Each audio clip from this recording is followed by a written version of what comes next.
तो चलिए मैं आपको बताता हूं कि प्रधानमंत्री कैसे बनते हैं। एक है केंद्र और एक है आपकी राज्य। राज्य सरकार का जो प्रतिनिधि होता है उसे कहते हैं सीएम, उसे कहते हैं सीएम, और जो केंद्र सरकार का प्रतिनिधि होता है उसे कहते हैं पीएम।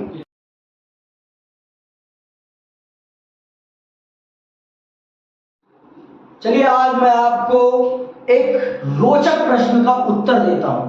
अभी मुझसे लकी ने पूछा कि प्रधानमंत्री भैया कैसे बनते हैं, तो चलिए मैं आपको बताता हूं कि प्रधानमंत्री कैसे बनते हैं। देखिए पहली बात तो आप सबको पता होना चाहिए, हमारा देश एक लोकतांत्रिक देश है। हमारा देश कैसा है? लोकतांत्रिक देश है, ठीक है। तो हमारा देश, अब आपको यह भी पता होना चाहिए कि हमारे देश में दो प्रकार की सरकारें होती हैं। दो प्रकार की, मुख्य रूप से दो प्रकार की सरकारें हैं। एक होती है केंद्र सरकार और एक होती है राज्य सरकार, ठीक है। केंद्र सरकार और राज्य सरकार, ठीक। जो केंद्र सरकार होती है, जो उसका प्रतिनिधि होता है, जो केंद्र सरकार होती है, जो उसका प्रतिनिधि होता है, पहले देख लो, यहां लिख देता हूं सरकार। एक है केंद्र और एक है आपकी राज्य। राज्य सरकार का जो प्रतिनिधि होता है उसे कहते हैं सीएम, उसे कहते हैं सीएम, और जो केंद्र सरकार का प्रतिनिधि होता है उसे कहते हैं पीएम। तो यहां लकी ने मुझसे पूछा है भैया पीएम कैसे बना जाता है, प्राइम मिनिस्टर, प्राइम मिनिस्टर कैसे बनते हैं। तो चलिए मैं आपको बताता हूं प्राइम मिनिस्टर कैसे बनते हैं। तो देखो हमारा देश बहुत बड़ा है भाई। प्रत्यक्ष लोकतंत्र तो अपनाया नहीं जा सकता, प्रत्यक्ष लोकतंत्र तो अपनाया नहीं जा सकता। तो हमने कौन सा लोकतंत्र अपनाया है? अप्रत्यक्ष लोकतंत्र। कौन सा? अप्रत्यक्ष लोकतंत्र। प्रतिनिधि मूलक लोकतंत्र है हमारे देश में। क्या है? प्रतिनिधि मूलक लोकतंत्र। हम अपने रिप्रेजेंटेटिव्स को चुनते हैं। हम किसको चुनते हैं? अपने रिप्रेजेंटेटिव्स को चुनते हैं, और वो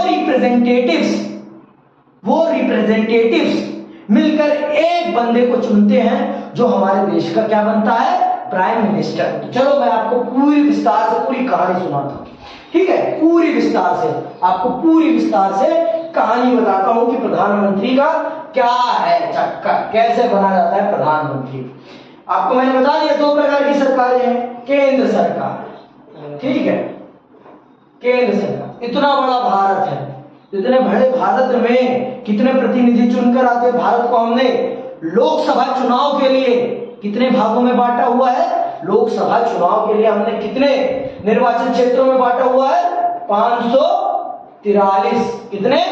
543 निर्वाचन क्षेत्रों में बांटा हुआ। और यही 543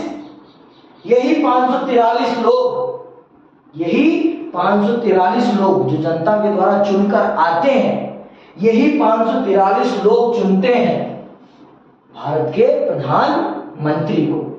हमारे देश में पार्टी पॉलिटिक्स है। हमारे देश में क्या है? Party politics. पर हमारे देश में पार्टी को नहीं चुना जाता, हम अपने प्रतिनिधि को चुनते हैं। हम किसको चुनते हैं? अपने प्रतिनिधि को। मान लो ए है, मान लो ये ए है, जीतने से पहले ये, सुनना ध्यान से, जीतने से पहले ये बीजेपी में थे। जीतने से पहले, जीतने के बाद ये अगर कांग्रेस ज्वाइन कर लेते हैं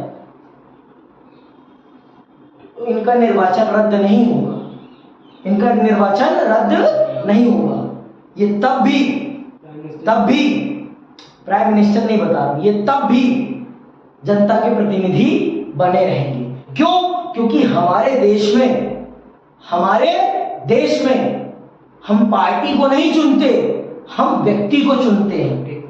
हम किसको चुनते हैं? व्यक्ति को, ठीक है। तो इस तरह हमारे देश में, इस तरह से हम अपने देश में कितने प्रतिनिधियों को चुनते हैं? हम इस तरह अपने देश में 543 543 प्रतिनिधियों को चुनते हैं। आप सब जानते हैं हमारे देश में बहुत सारी पार्टियां हैं, बहुत सारी पार्टियां। तो इस तरह से बहुत सारी पार्टियां होती हैं और इनके अपने अपने कैंडिडेट्स होते हैं। हर पार्टी अपने अपने कैंडिडेट्स उतारती है ना। मान लो इन 543 कैंडिडेट्स पर, इन 543 सीटों पर हर पार्टी ने अपना अपना, मान लो ए पार्टी है, बी पार्टी है, सी पार्टी, इन तीनों पार्टियों ने अपने अपने कैंडिडेट्स उतारे। अब जिस पार्टी के सबसे ज्यादा कैंडिडेट जीतेंगे, जिस पार्टी के सबसे ज्यादा कैंडिडेट जीतेंगे, उसका संसद में क्या होगा? उसका संसद में बहुमत होगा। अब बहुमत की संख्या क्या है? बहुमत की संख्या भी तो जाननी जरूरी है ना। इसका आधा 50% प्लस 1, जो पार्टी जीत जाती है उसकी सरकार बन जाती है। जो पार्टी जीत जाती है इसका आधा, 543 का आधा प्लस 1, 543 का आधा प्लस 1, जो पार्टी जीत जाती है वो देश में अपनी सरकार बना लेती है।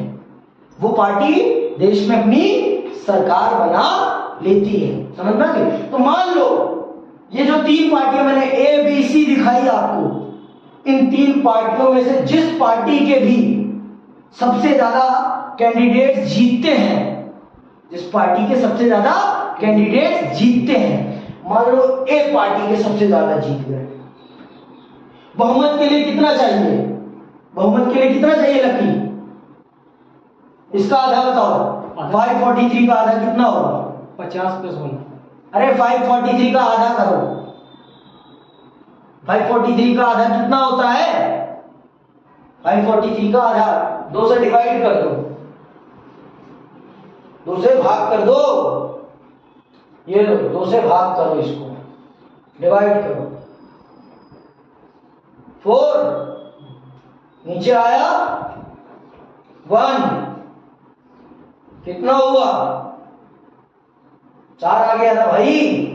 फिर 7, फिर 14, ये आ गया नीचे 3, ये हो गया 1, तो ये हो गया 2, फिर बच गया 1, है ना। तो अगर कोई भी पार्टी, मैं स्पष्ट बहुमत बता रहा हूं, 200 जिस पार्टी के 273 कैंडिडेट जीत जाएंगे, उस पार्टी की संसद में क्या बन जाएगी? उस पार्टी की संसद में सरकार बन जाएगी। मान लो एक पार्टी के इतने कैंडिडेट जीत गए तो इसकी सरकार बन गई, इसकी सरकार बन गई। अब सुनो, अब आता है प्रधानमंत्री का खेला। जब तक ये नहीं होता ना खेला, तब तक प्रधानमंत्री नहीं बनता, तब तक प्रधानमंत्री नहीं बनता। ये खेला हो जाता है, उसके बाद प्रधानमंत्री का खेला स्टार्ट होता है। अब सुनना प्रधानमंत्री का खेला। अब ए पार्टी के पास क्या है? ए पार्टी के पास क्या है भाई? अरे बोलो लकी, एक पार्टी के पास क्या है? एक पार्टी के पास है बहुमत, उनकी बन गई है सरकार। ए पार्टी के पास है बहुमत, कितने मेंबर उसके जीते हैं? 273, 273। अब इन 273 में से जिसे ये 273 लोग कहेंगे कि ये हमारा प्रधानमंत्री बनना चाहिए, वो व्यक्ति बनता है प्रधानमंत्री। जैसे बीजेपी के सभी सांसदों ने अपना प्रधानमंत्री किसे चुना है, अपना नेता किसे चुना है? नरेंद्र मोदी जी को। वैसे ही तो इनमें से जिस व्यक्ति को प्रधानमंत्री चुना जाएगा, उसे राष्ट्रपति महोदय भारत के प्रधानमंत्री के रूप में शपथ दिला देंगे। अब बात समझ में आई कि प्रधानमंत्री कैसे बनता है? प्रधानमंत्री बनने का प्रोसेस बहुत ही डिफरेंट है। लोगों को लगता है बस लॉलीपॉप है, उठा ली और प्रधानमंत्री बन गए। प्रधानमंत्री बनना आसान खेल नहीं है। पहले तो अपनी पार्टी को जिताओ, फिर उसके बाद अपने सभी सांसदों में आपका दबदबा होना चाहिए। आपको आपके सांसद क्या माने? अपना नेता माने, तब जाकर आप प्रधानमंत्री बनते हैं। ऐसे नहीं बन जाते प्रधानमंत्री। तो चलिए आज के लिए बस समझ में आया कि नहीं आया प्रधानमंत्री बनने का प्रोसेस? ना आया हो फिर से देखना, फिर समझना और प्रश्न करना, क्योंकि प्रश्न करना आपका अधिकार है।